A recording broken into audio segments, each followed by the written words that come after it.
Hello everybody.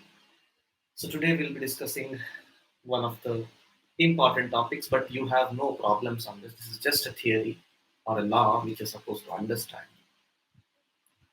And this law is called as Polygon Law of Forces. Polygon Law of Forces. You went through parallelogram law of forces, is it?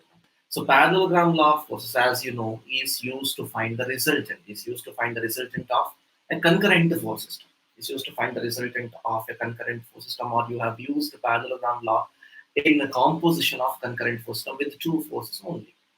So even this particular force, even this particular law, Polygon Law of Forces, will do the same thing. You'll be using Polygon Law of Forces to find the resultant of a concurrent force system. Resultant of a concurrent force system, and this is purely a graphical method. Purely a graphical method. So there are no problems on this. There are no problems on this. You'll be just going through the statement of Polygon law, try to understand the law and explain it. So this is the last part of module number 1.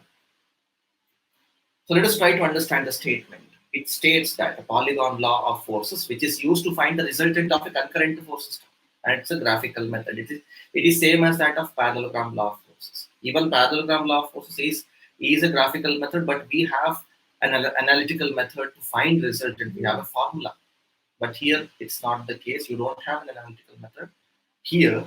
So this is a pure graphical method. So let us try to understand what Polygon law of forces is. So according to statement of Polygon law of forces, if a number of coplanar concurrent force system, it's a concurrent force system. Coplanar indicates that all the forces like a single plane. Coplanar concurrent forces are represented both in magnitude and direction by the sides of a polygon, taken in order. I'll explain this in detail. Taken in order in the sense either in clockwise order or in anti-clockwise order. Taken in order. Then the resultant of all the forces will be represented by the closing side of the polygon. Resultant will be represented by the closing side of a polygon taken in the opposite order.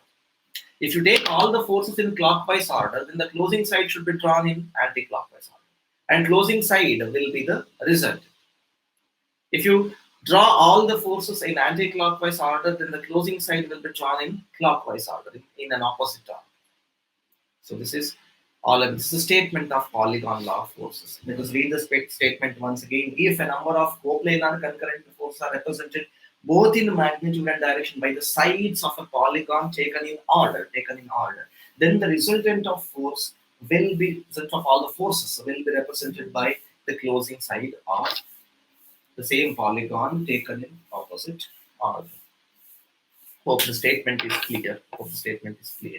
Let us try to understand this. You don't have any numericals or any problems on Polygon law of forces. Let us try to understand the concept in a better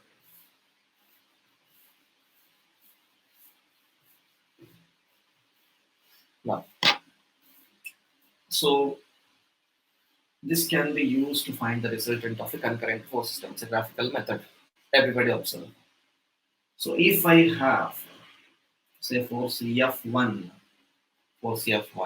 which makes an angle θ1 with respect to horizontal.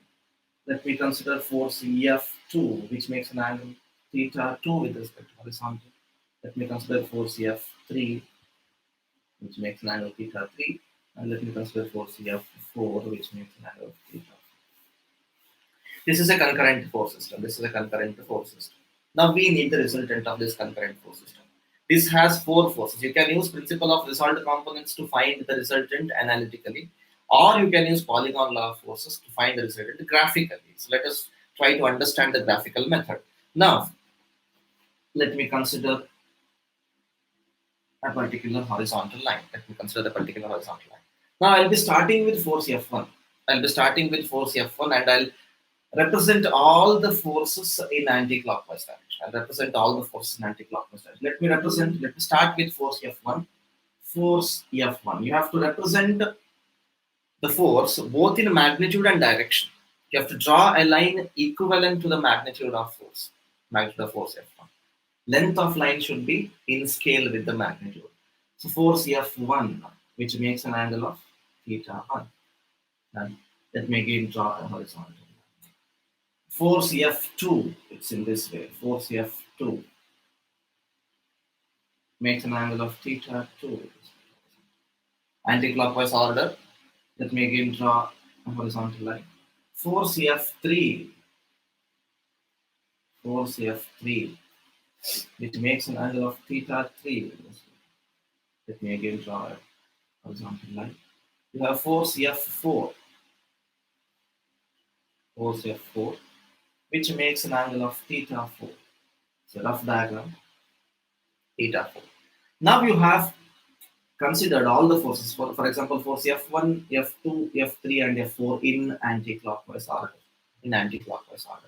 Now this is the closing side. If I mark this point as A and the last point as B, if you join A and B, it will be the closing side. It will be the closing side. So I'll join A and B now. I'll join A and B. I'll join A and B. So you have considered all the forces in clockwise order, but the closing side should be considered in the opposite order. Sorry, anti-clockwise order, and the closing side should be considered in the opposite order, which is in the clockwise order. This will be the result. This will be the result. Closing side should be considered in the opposite order, and you can measure the length of the closing side, and you can identify the magnitude of result. So this is how Polygon Law of Forces work.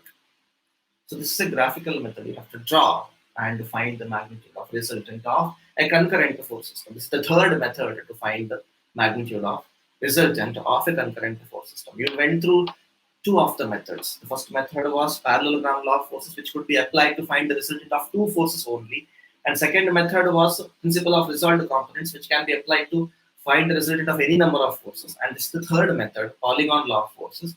Even this can be applied to find the resultant of n number of concurrent force system, and this is a graphical, purely a graphical method. Purely a graphical method. You don't have any numericals on this, but you have to understand. You'll be asked to state and explain. So you should be in a position to explain this as well. So you'll be considering all the forces, or you'll be representing all the forces, F1, F2, F3, F4, along the sides of a polygon, both in magnitude and direction. And the order should be same when you represent all the forces. If you start representing all the forces, then force should be represented in anti-clockwise order or clockwise order. Here I have considered anti-clockwise order. If you represent all the forces in anti-clockwise order, the closing side should be represented in an order which is opposite to the order of forces. So it should be in clockwise order. So if you have any confusions or any doubts in this, you can contact me.